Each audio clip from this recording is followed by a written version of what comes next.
3월 23일 수요일 키티영상 시작하겠습니다. 오늘 말씀은 레위기 14장 1절에서 20절입니다. 레위기의 말씀을 볼 때마다 계속 우리의 마음에 새겨야 되죠. 레위기 전체의 말씀은 우리가 하나님 앞에 거룩하게 나가는 그런 방법을 보여주고 있지요.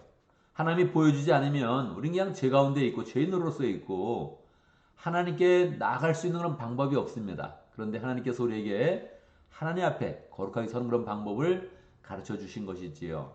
1장에서 10장까지는 죄인인 우리가 하나님 앞에 어떻게 죄를 씻으면서 거룩하게 설 수 있는가, 이걸 가르쳐 주기 위해서 제사법에 대해서 이야기를 하고 있습니다. 두 번째로는 11장에서 15장까지 정결법이죠. 어떻게 거룩하게 살아내느냐, 어떻게 깨끗하게 살고 정결하게 사느냐 하는 것들을 우리에게 가르쳐 주고 있습니다. 오늘 말씀 14장 1절의 말씀에 보면 주님께서 모세에게 말씀하셨다, 그렇게 시작이 되고 있죠. 그러고 나서 계속적으로 이제 주님의 그런 그 말씀이 그냥 직접 화법으로 계속 전달되고 있는 거예요. 여러분, 우리 부흥회 때 곽인수 목사님이 우리 개인에 대해서 이렇게 한마디 하면 그게 이게 마음에 남지 않습니까? 직접적으로 얘기해 주니까, 나에 대해서 직접적으로 이야기해 주니까 그게 마음에 남고 어떤 내용인가 기다마 이렇게 듣게 되잖아요. 그러니까 그런 의미에서 오늘 말씀이 계속 여호와 하나님의 말씀, 주님의 그런 그 말씀이 계속 이어진다는 것은 굉장한 것입니다. 그렇죠? 주님께서 직접 뭐 이렇게 설명한 것도 아니고 서술한 것도 아니고 그냥 직접 화법으로 그냥 말씀해 주시는 것이라면 우리 이런 그 마음에 귀를 기울여서 이 말씀들을 잘 이제 받아야겠죠. 자, 오늘 말씀은 정결법 중에서 악성 피부염에 걸린 사람이 낫게 될 때 어떻게 해야 되는지를 우리에게 보여주고 있습니다. 이 말씀을 받을 때 우리는 한번 미리 생각해 봐야 되죠. 여러분, 이런 말씀을 이제 받게 될 때 주님께서 이제 모세에게 말씀하셔서 제사장이 악성 피부염에 걸린 사람이 낫게 될 때 어떻게 해야 되는지를 지금 말씀하고 있습니다. 그러면 우리의 입장은 어디에 있습니까? 여러분, 이런 말씀을 볼 때 어떤 입장으로 이 말씀을 듣습니까? 제사장의 입장입니까? 아니면 악성 피부염에 걸린 사람의 그런 입장으로 이 말씀을 듣겠습니까? 사실 성경은 두 가지를 다 우리에게 이야기하고 있죠. 우리는 제사장이다, 할렐루야, 그 마음으로 듣는 것입니다. 그래서 악성 피부염에 걸린 사람이 있다면 우리가 어떻게 대해야 되나, 그런 생각들을 가져야 되죠. 자, 악성 피부에 걸린 사람이 밖에 격리가 돼 있으니까 낫게 된다면 그 사람을 이제 만날 때 어떻게 되겠습니까? 진 밖으로 가서 만나야 되는 것입니다. 지금 제사장은 어디에 있습니까? 주 성막에 있으니까 이스라엘 전체 진영의 정 가운데 있죠. 그런데 악성 피부는 진 밖으로 지금 격리가 돼 있으니까 그 사람들을 만나려면 밖으로 나가서 만나줘야 된다는 거예요. 그래서 우리가 이제 제사장이라면 오늘 말씀을 받을 때 기본적으로, 그래, 내가 악성 피부염에 걸린 사람, 죄 가운데 있는 사람, 더럽혀진 사람, 이런 사람들을 진 밖으로 가서 내가 움직여서 만나줘야 된다, 이 생각들을 이제 가져야 되죠. 우리가 이제 계속 전도한다 생각했을 때 제일 많이 하는 그런 말이 뭡니까? 전도할 사람이 없다, 주변에 사람을 못 만난다, 이제 그런 거 아닙니까? 그러니까 하나님께서 우리에게 말씀을 하시면 너 있는 그런 자리에서 진 밖으로 한번 나가봐라. 진 밖으로 나가서 그 사람을 만나라, 이제 그렇게 이야기하는 거죠.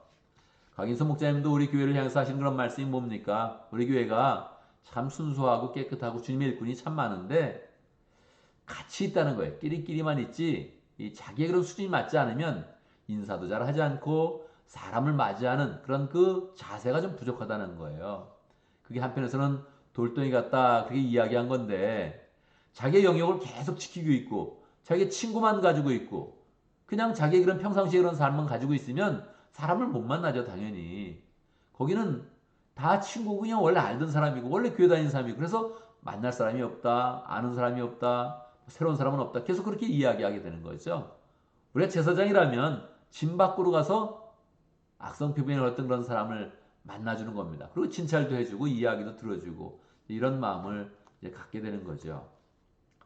자, 제사장의 입장에서 늘 한 번 더 생각을 해봐야 되고, 또 한편에서 내가 악성 피부에 걸린 사람이라면 그래서 이렇게 또 어떻게 정결하게 될까, 이런 것도 한번 이렇게 생각을 이제 해봐야 되죠.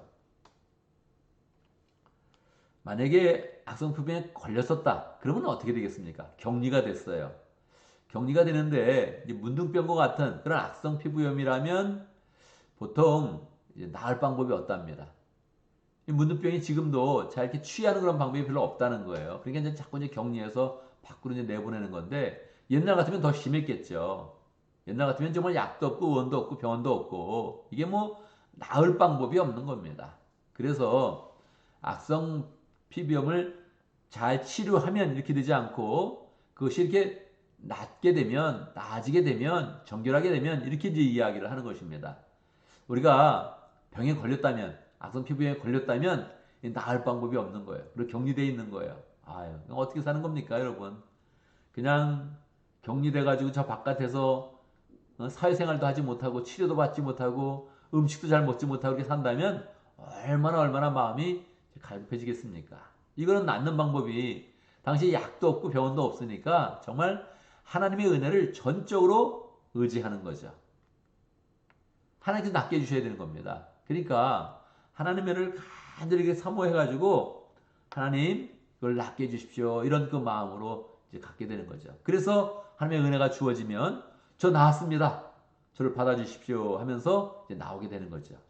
나오게 되면 제사장이 진 밖으로 나가서 이제 그 사람을 이제 만납니다. 보니까 나은 것 같다. 그랬을 때는 새 2마리를 이제 가져오라 그러죠. 한 마리는 잡아서 피를 냅니다. 그래서 피를 내서 물에 넣어가지고 이제 그거를 우슬초, 그다음 홍색 털실, 백향목 가지 이걸 가지고 이제 뿌리죠. 뿌리면서 그 사람에게 이제 뿌리고 7번을 이제 뿌립니다. 그리고 제사장이 선언을 하는 거죠. 이 사람은 이제 정하게 되었다. 그렇게 이제 이야기를 하죠. 그러나서 7번 뿌리고 나서 보면 그 사람은 또 7일 이제 기다려야 되는데 그 전에 자기 옷을 빨고 또 물론 모욕을 하고 그리고 이제 이래 동안 일주일 동안 한 번 더 기다리는 겁니다. 기다려가지고 계속 다시 또 피부병이 다시 나오지 않고 정말 또 깨끗하게 뭐는 없어지는가 이걸 이제 생각을 하게 되는 거죠. 그리고 나면 다시 또 7일 후에 다시 또 한 번 옷을 빨고 이제 물로 이제 옷을 빨고 목욕을 하고 그러고 나면 이제 정결에 된 그런 상태가 되는 것입니다. 그리고 이제 들어와서 진으로 다시 들어와서 그리고 이제 8일째가 되는 7일을 보냈으니까 8일째가 될 때 진이 들어와서 거기서 다시 이제 속건제물을 드리게 되는 것입니다. 제물 드리는 건 또 어떻게 하는 거죠? 앞부분에서 이미 제사법에서 나왔죠. 짐승을 가져와서 짐승을 잡아서 피를 내서 그래서 이제 하나님 앞에 속건제물로 드리게 되는 것입니다. 이런 과정을 계속 보면서 우리의 그런 삶 가운데 예수 그리스도의 그런 은혜가 얼마나 강한 것인지 얼마나 좋은 것인지를 우리가 정말 깨달아야 되죠. 예수님이 오지 않았다면 반복되는 거죠. 지금도 사람이 피부병이 나면 밖으로 보내고 들어오려면은 옷을 이렇게 확인을 해서 옷을 빨고 그 다음에 또 목욕을 하고 머리털과 모든 몸의 털들을 다 밀고 일주일을 기다려서 깨끗해지면 다시 또 목욕을 하고 옷을 빨고 그리고 들어와서 속건제물을 드리고 이런 일들을 이제 반복을 하는 것입니다. 얼마나 복잡한 그런 과정입니까? 그러니까 우리에게 정말 예수님을 딱 주어서 내가 죄 상태에 있다든지 어려움이 있어도 내가 모든 죄를 예수님의 이름만 부르면 용서한다 이렇게 했을 때 이게 정말 강렬한 은혜죠. 보통 사람들은 가끔 그런 얘기도 하죠. 저 사람은 정직한 사람이에요. 성실한 사람이에요. 그리고 저 사람은 법 없이도 사는 사람입니다. 뭐 그런 사람 많이 있죠. 뭐 우리 교인들도 보더라도 뭐 악한 사람이 많습니까? 정직한 사람이 많습니까? 제가 볼 때는 뭐 너무 정직해서 야 그게 문제다 그럴 정도로 깨끗한 사람들이 많죠. 법 없이도 산다 그런 사람들이 굉장히 많이 있습니다. 그런데 그게 누구의 기준입니까, 여러분? 나 법 없이 산다, 깨끗하다, 정직하다. 누구의 그런 기준입니까? 이게 다 사람의 그런 기준 아니에요? 사람의 입장에서 볼 때 정직하다, 뭐 깨끗하다 그런 얘기를 하는 거예요. 그런데 레위기는 하나님의 입장에서 깨끗하고 정직하게 사는 법을 가르쳐 주는 거죠. 하나님의 그런 기준이라면 온전히 설 자가 없는 것입니다. 하나님의 눈으로 보면 깨끗한 사람이 없는 거예요. 그러니까 처음부터 아예 제사를 가르쳐 주는 거예요. 안 된다, 못 나온다. 나오게 되면 넌 죽는다. 그냥 나왔다가는 다 죽는다. 그러니까 깨끗하게 죄를 씻으면서 나와라. 그래서 제사를 가르쳐 주는 것이고 그 제사를 통해서 깨끗하게 되어져도 우리가 그런 삶 가운데 거룩하게 사는 삶, 정결하게 사는 그 삶을 살아내야 된다 하면서 우리에게 정결법을 가르쳐 주는 것입니다. 그런데 뭐 우리가 살면서 죽는 사람을 만지거나 동물을 만지거나 뭐 곰팡이가 나거나 피부병이 생기거나 이거 뭐 어떻게 막습니까? 우리 그런 삶 자체가 우리는 지금 죄악의 그런 그냥 죄악의 유산 가운데 있는 거예요. 죄악의 그냥 구조 가운데 우리는 그냥 이렇게 있는 거죠. 그러니까 우리 그런 삶 속에서 이렇게 깨끗하게 다는 그런 방법이 없는 것입니다. 우리는 뭐 계속 제사 드려야 되고 계속 옷을 쪼가줘야 되고 새를 잡고 피를 뿌리고 뭐 이런 일들을 계속 해야 되는 것이죠. 그런데 우리 주님께서 우리에게 간단하게 말씀하십니다. 내가 너희의 그런 그 모든 그런 죄악을 나의 아들의 그런 피로 깨끗하게 씻어주었다. 그리고 그 이름을 불러라. 그렇게 이야기하는 것이니까 우리가 예수님의 이름을 부를 때마다 기쁨으로 그 이름을 부르고 그냥 예수님의 피로서 깨끗하게 되었다 이런 것은 끝나지 않고 예수님의 은혜 가운데 거룩하게 살아내는 삶, 깨끗하게 살아내는 삶, 그걸 살아내는 것입니다. 이게 어려운 것 같아도 사실은 이 삶이 가장 행복한 그런 삶이요, 가장 우리의 영혼이 평강한 그런 삶으로 나가는 것이요, 가장 기쁨의 그런 삶이 되는 것이죠. 그래서 하나님은 계속 우리에게 거룩하게 되어지는 그런 삶을 통해서 우리 인생을 축복하시고 우리의 존재를 축복해 주십니다. 오늘도 우리가 예수님의 은혜로 살아가면서 이것이 얼마나 정말 감사한 것인지, 내가 예수님의 이름을 부른다는 것이 이게 얼마나 감사한 것인지를 마음속에 새겨야 되죠. 왜냐하면 예수님의 이름을 부른다는 것은 두 가지의 그런 역사가 동시에 일어나는 거거든요. 우리의 마음 가운데 예수님을 영접하는 그런 그 마음이 생긴 것이고, 사실은 하나님의 편에서는 그것이 우리가 한 것 같은데 아니다, 나는 너를 그때 낳은 것이다.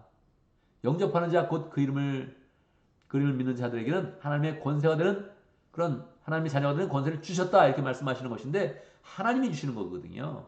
사람의 뜻으로 나지 아니고 혈통으로 되는 것이 아니라 이거는 정말로 하나님의 은혜 가운데서 낳은 것이다. 하나님의 뜻 가운데 낳은 것이다. 그렇게 주님께서 말씀해 주는 것이니까 우리 예수님의 이름을 부른다는 거 그거 하나님의 은혜고 또 하나님의 뜻 가운데서 이루어지는 일입니다. 그 은혜 가운데서 우리가 잘 살아가면서 거룩한 사람이 되어지고 그것을 우리 인생의 가장 큰 기쁨과 행복으로 삼으면서 거룩의 그런 열매를 풍성히 맺기를 간절히 바랍니다.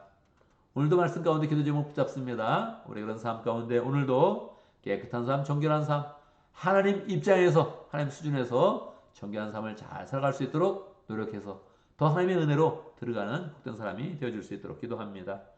오늘 목장을 위해서 기도하는데 민글라바 목장을 위해서 기도하겠습니다. 이지훈 목자님, 이로주 목련님, 모건들과 신영 성사님 가족을 위해서 함께 기도하겠습니다. 오늘 교회를 위해서 기도하는데 우리가 부흥의 은혜 가운데 그 여운이 남아있죠. 지금도 마음 가운데 여운이 남아있죠. 부흥의 삶을 잘 살아가고 6월 달에 또 우리 조미경 목련님 또 새로운 그런 측면이죠. 목련님이니까 조미경 목련님을 또 초청을 합니다. 그래서 우리가 또 은혜를 받게 되는데 하나님이 이렇게 우리에게 그냥 은혜를 더 몰아주시려고 그러는 것 같아요. 부흥의 은혜를 이렇게 몰아주셔서 우리가 정말로 깨달으면서 새로운 것을 이렇게 깨달으면서 더 은혜로 나가도록 인도하시는 것 같은데 우리의 마음 가운데 자꾸 부흥의 삶을 살고 또 하나님의 은혜를 사모하고 또 그 가운데 계속 변화된 삶을 살아서 우리 그런 삶에 참으로 거룩의 열매가 있는 또 정결하게 그런 열매가 있는 복된 삶이 될 수 있도록 함께 기도하면 좋겠습니다. 제가 먼저 기도하고 함께 기도하는 시간 갖도록 하겠습니다. 기도합니다. 하나님, 우리 그런 삶 가운데 거룩의 길을 마련해 주시고 또 실제로 우리 그런 삶을 깨끗하고 정결하고 거룩하게 살 수 있도록 역사해 주시니 감사합니다. 주님의 말씀을 잘 받게 하시고 늘 우리의 마음 가운데 거룩한 그런 삶을 사모할 수 있도록 인도하시고 그 삶을 살아낼 수 있도록 역사하여 주시옵소서. 우리 힘으로 살 수 없는 것이니 예수의 이름을 부르며 예수의 은혜를 의지하며 하나님 앞에 나갈 수 있도록 역사해 주시고 이것이 얼마나 감사하고 얼마나 풍성하고 깊은 은혜인지를 우리가 늘 깨달으면서 하나님을 찬양할 수 있도록 축복하여 주시옵소서. 오늘도 어떤 일을 하든지 가정에 있든지 직장에 있든지 어딜 가든지 하나님과 동행하여서 거룩의 은혜 가운데 살아가는 복된 하나님의 백성들 될 수 있도록 축복하여 주시옵소서. 하나님 아버지 오늘 우리 삶 가운데 목장을 허락하셔서 하나님의 권능과 은혜와 사랑을 다 누릴 수 있도록 역사하신 거 감사합니다.